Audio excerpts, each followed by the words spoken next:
తొలిపలుకు channel కి స్వాగతం. నేను జ్యోతి. నేటి ముఖ్యాంశాలు చూద్దాం. పరేడ్ గ్రౌండ్స్ లో ఘనంగా తెలంగాణ ఆవిర్భావ వేడుకలు ప్రారంభించిన సీఎం రేవంత్ రెడ్డి. ముంబైలో ఈ రిక్షా నడిపిన అమృత ఫడ్నవీస్ మహిళా సాధికారతకు మద్దతు. సభకు అనుమతి నిరాకరణ. జూబ్లీ హిల్స్ నివాసంలో మీడియా సమావేశం నిర్వహించనున్న పవన్ కళ్యాణ్.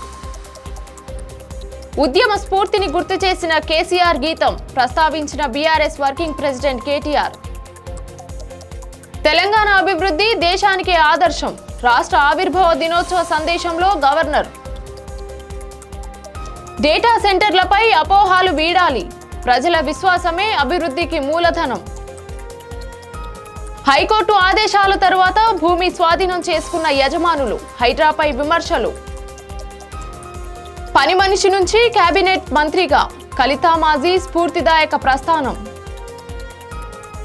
అమరావతి రైతులతో వైఎస్ జగన్ భేటీ. సమస్యల పరిష్కారానికి విజ్ఞప్తి. సాత్విక్ చిరాగ్ ఘన విజయం. అభినందనలు తెలిపిన పవన్ కళ్యాణ్. గన్ పార్క్ వద్ద కాంగ్రెస్ జనసేన కార్యకర్తల మధ్య తోపులాట.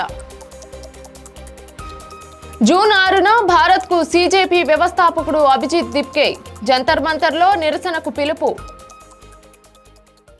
తెలంగాణ రాష్ట్ర ఆవిర్భావ దినోత్సవ వేడుకలు హైదరాబాద్లో బేగంపేట్ పరేడ్ గ్రౌండ్స్లో ఘనంగా ప్రారంభమయ్యాయి. కార్యక్రమానికి ముఖ్యమంత్రి రేవంత్ రెడ్డి హాజరయ్యారు. పరేడ్ గ్రౌండ్స్కు చేరుకున్న సీఎంకు రాష్ట్ర ప్రధాన కార్యదర్శి రామకృష్ణరావు పుష్పగుచ్చం అందించి స్వాగతం పలికారు. అనంతరం పోలీసుల నుంచి ముఖ్యమంత్రి గౌరవ వందనం స్వీకరించారు. తెలంగాణ సాధన కోసం ప్రాణాలు అర్పించిన అమరవీరులకు నివాళులు అర్పించిన రేవంత్ రెడ్డి వేదికపైకి చేరుకొని రాష్ట్ర ఆవిర్భావ దినోత్సవ వేడుకలను ప్రారంభించారు. ఈ సందర్భంగా పలువురు ప్రజాప్రతినిధులు, ఉన్నతాధికారులు పాల్గొన్నారు. మహారాష్ట్ర ముఖ్యమంత్రి దేవేంద్ర ఫడ్నవీస్ సతీమణి అమృత ఫడ్నవీస్ ముంబై వీధుల్లో స్వయంగా ఈ రిక్షా నడిపి అందరి దృష్టిని ఆకర్షించారు. ప్రపంచ పర్యావరణ దినోత్సవం సందర్భంగా నిర్వహించిన పింక్ ఈ రిక్షా కార్యక్రమాన్ని ఆమె ప్రారంభించారు. మహిళా డ్రైవర్లలో ఆత్మవిశ్వాసం పెంపొందించడంతో పాటు పర్యావరణ పరిరక్షణ, మహిళా సాధికారతపై అవగాహన కల్పించడమే ఈ కార్యక్రమం ఉద్దేశమని నిర్వాహకులు తెలిపారు. ఈ సందర్భంగా అమృత ఫడ్నవీస్ ఈ రిక్షా నడిపి మహిళలకు ప్రోత్సాహం అందించారు.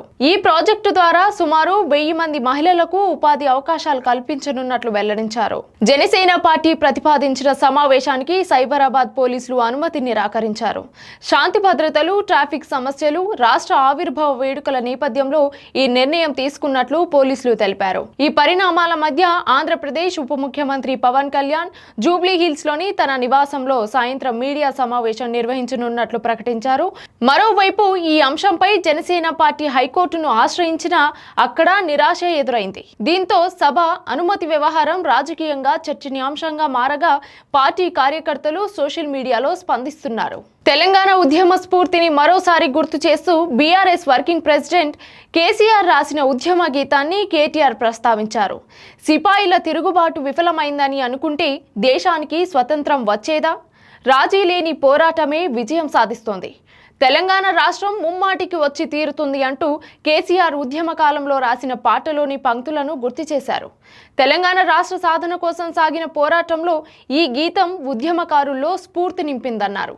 ఉద్యమ లక్ష్య సాధనకు పట్టుదల, త్యాగం, నిరంతర పోరాటమే ప్రధాన బలమని ఈ పాట ద్వారా కేసీఆర్ చాటి చెప్పారని పేర్కొన్నారు.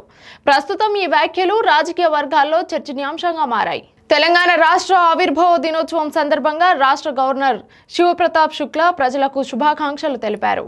తెలంగాణ ఆవిర్భావం అమరవీరుల త్యాగాలకు, దశాబ్దాల ప్రజా ఉద్యమ విజయానికి ప్రతీక అని పేర్కొన్నారు. దేశంలోని యువ రాష్ట్రాల్లో ఒకటైన తెలంగాణ తక్కువ కాలంలోని ప్రపంచ స్థాయిలో ప్రత్యేక గుర్తింపు సాధించిందన్నారు. ఐటీ, ఫార్మా, వ్యాక్సిన్ తయారీ రంగాల్లో రాష్ట్రం అగ్రగామిగా నిలిచిందని చెప్పుకొచ్చారు. హైదరాబాద్ ప్రపంచ కార్పొరేట్ సంస్థలకు ఆకర్షణీయ కేంద్రంగా మారిందని, మెట్రో విస్తరణ, ఫ్యూచర్ సిటీ వంటి ప్రాజెక్టులు రాష్ట్ర పురోగతిని ప్రతిబింబిస్తున్నాయని పేర్కొన్నారు. తెలంగాణ మరింత అభివృద్ధి సాధించాలని ఆకాంక్షించారు. డేటా సెంటర్ల ఏర్పాటుపై జరుగుతున్న ప్రచారంలో వాస్తవాలు లేవని మంత్రి నారా లోకేష్ స్పష్టం చేశారు. డేటా సెంటర్లు అధికంగా నీటిని వినియోగిస్తున్నాయన్న వాదన సరైంది కాదని, 6.5 గిగావాట్ల డేటా సెంటర్లకు కేవలం 1 టీఎంసీ నీరే అవసరం అవుతుందని తెలిపారు. అదే సామర్థ్యం గల థర్మల్ పవర్ ప్లాంట్లు 7 రెట్లు ఎక్కువ నీటిని వినియోగిస్తాయని చెప్పారు. యువతలో ఉన్న అపోహాలను తొలగించాల్సిన అవసరం ఉందన్నారు. అలాగే ప్రజల విశ్వాసమే అభివృద్ధికి అసలైన మూలధనమని పేర్కొన్న లోకేష్, ఉద్యోగావకాశాలు, న్యాయమైన నష్టపరిహారం, పారదర్శక విధానాలు ఉంటేనే ప్రజల మద్దతు లభిస్తుందని స్పష్టం చేశారు. 1995 నుంచి ఇదే అభివృద్ధి నమూనాను చంద్రబాబు విజయవంతంగా అమలు చేశారని గుర్తు చేశారు. మేడ్చల్ జిల్లా కూకట్పల్లి పరిధిలోని 13 ఎకరాల వివాదాస్పద భూమి వ్యవహారం కొత్త మలుపు తీసుకొచ్చింది. ఈ భూమిని ప్రభుత్వ భూమిగా పేర్కొంటూ హైడ్రా బోర్డులు ఫెన్సింగ్ ఏర్పాటు చేసి స్వాధీనం చేసుకుంది. అయితే భూమి తమదేనంటూ ఎన్వీఎన్ కన్స్ట్రక్షన్ సంస్థ దాఖలు చేసిన పిటిషన్పై విచారణ జరిపిన హైకోర్టు 24 గంటల్లో భూమిని యజమానులకు అప్పగించాలని ఆదేశించింది. అయినప్పటికీ హైడ్రా ఫెన్సింగ్ బోర్డులు తొలగించకపోవడంతో భూ యాజమానులు స్వయంగా భూమిని స్వాధీనం చేసుకున్నారు.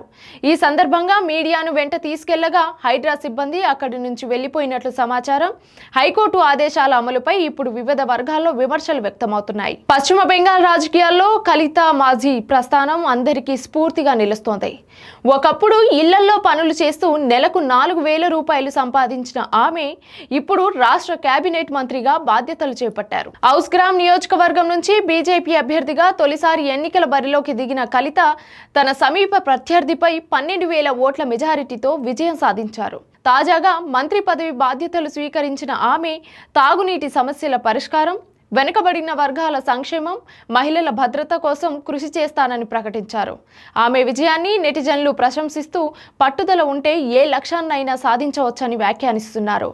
అమరావతి రాజధాని ప్రాంత రైతులు మాజీ ముఖ్యమంత్రి వైఎస్ జగన్మోహన్ రెడ్డిని కలిసి తమ సమస్యలను వివరించారు. గతంలో 3 రాజధానుల ప్రతిపాదనకు వ్యతిరేకంగా దీర్ఘకాలం పోరాటం చేసిన రైతులు ప్రస్తుతం కూడా పలు అంశాల్లో ఆందోళన వ్యక్తం చేస్తున్నారు. కూటమి ప్రభుత్వం ఏర్పడిన తర్వాత కూడా తమ సమస్యలకు పరిష్కారం లభించలేదని వారు పేర్కొన్నారు. ఈ నేపథ్యంలో న్యాయం చేయాలని, తమ సమస్యల పరిష్కారానికి సహకరించాలని జగన్ను కోరినట్టు సమాచారం. రైతుల వినతులను విన్న జగన్ వారి అభిప్రాయాలు, సమస్యలను తెలుసుకున్నట్లు తెలుస్తోంది. ఈ భేటీ రాజకీయ వర్గాల్లో ప్రాధాన్యత సంతరించుకుంది. సింగపూర్ బ్యాడ్మింటన్ ఓపెన్ 2026 పురుషుల డబుల్స్ టైటిల్స్ ను గెలుచుకున్న భారత స్టార్ జోడీ సాత్విక్ చిరాగ్ శెట్టికి ఏపీ ఉప ముఖ్యమంత్రి పవన్ కళ్యాణ్ అభినందనలు తెలిపారు. ఇండోనేషియా జోడీని ఓడించి ప్రతిష్టాత్మక సూపర్ 750 టైటిల్స్ ను సొంతం చేసుకోవడం దేశానికి గర్వకారణమని పేర్కొన్నారు. 2 ఏళ్ల నిరీక్షణ తర్వాత అద్భుతమైన పునరాగమనం చేసి విజేతలుగా నిలవడం వారి పట్టుదల, కృషికి నిదర్శనమని కొనియాడారు. ప్రపంచ స్థాయిలో భారత బ్యాడ్మింటన్ ప్రతిష్టతను మరింత పెంచిన ఈ జోడీ భవిష్యత్తులో మరిన్ని విజయాలు సాధించాలని ఆకాంక్షించారు. వారి విజయంతో క్రీడాభిమానులు ఆనందం వ్యక్తం చేస్తున్నారు. హైదరాబాద్ గన్ పార్క్ వద్ద కాంగ్రెస్, జనసేన కార్యకర్తల మధ్య ఉద్రిక్త పరిస్థితులు నెలకొన్నాయి. పవన్ కళ్యాణ్ నవనిర్మాణ సభకు అనుమతి లభించని నేపథ్యంలో జనసేన కార్యకర్తలు గన్ పార్క్ వద్ద మీడియా సమావేశం నిర్వహించారు. అయితే ఈ కార్యక్రమాన్ని కాంగ్రెస్ నాయకులు అడ్డుకోవడంతో ఇరు వర్గాల మధ్య వాగ్వాదం చోటు చేసుకుంది. అనంతరం తోపులాటకు దారి తీయడంతో అక్కడ కొంతసేపు ఉద్రిక్త వాతావరణం నెలకొంది. ఇరు పార్టీల కార్యకర్తలు పోటాపోటీగా నినాదాలు చేస్తూ నిరసన వ్యక్తం చేశారు. పరిస్థితిని అదుపులోకి తీసుకొచ్చేందుకు పోలీసులు జోక్యం చేసుకుని ఇరు వర్గాలను చెదరగొట్టారు. ఘటనతో గన్ పార్క్ పరిసరాల్లో హైటెన్షన్ నెలకొంది. కేంద్ర విద్యాశాఖ మంత్రి ధర్మేంద్ర ప్రధాన్ రాజీనామా చేయాలంటూ ఢిల్లీలోని జంతర్ మంతర్ వద్ద శాంతియుత నిరసన చేపట్టనున్నట్లు కాక్రోచ్ జనతా పార్టీ వ్యవస్థాపకుడు అభిజిత్ దిప్కే ప్రకటించారు. జూన్ 6న భారత్కు తిరిగి వచ్చి ఈ నిరసనలో పాల్గొంటానని తెలిపారు. ప్రభుత్వాన్ని జవాబుదారీగా నిలబెట్టేందుకు రాజ్యాంగం కల్పించిన హక్కును వినియోగించుకోవాలని, దేశ యువత పెద్ద ఎత్తున ఈ ఆందోళనలో పాల్గొనాలని ఆయన పిలుపునిచ్చారు. శాంతియుత మార్గంలో తమ డిమాండ్లను వినిపిస్తామని స్పష్టం చేశారు. ఈ ప్రకటన సోషల్ మీడియాలో చర్చనీయాంశంగా మారగా నిరసన కార్యక్రమంపై ఆసక్తి నెలకొంది. ఇది ఇవాల్టి బులెటిన్ అప్డేట్స్. మరొక బులెటిన్తో మళ్ళీ కలుద్దాం. చూస్తూ ఉండండి తొలి పలుకు న్యూస్.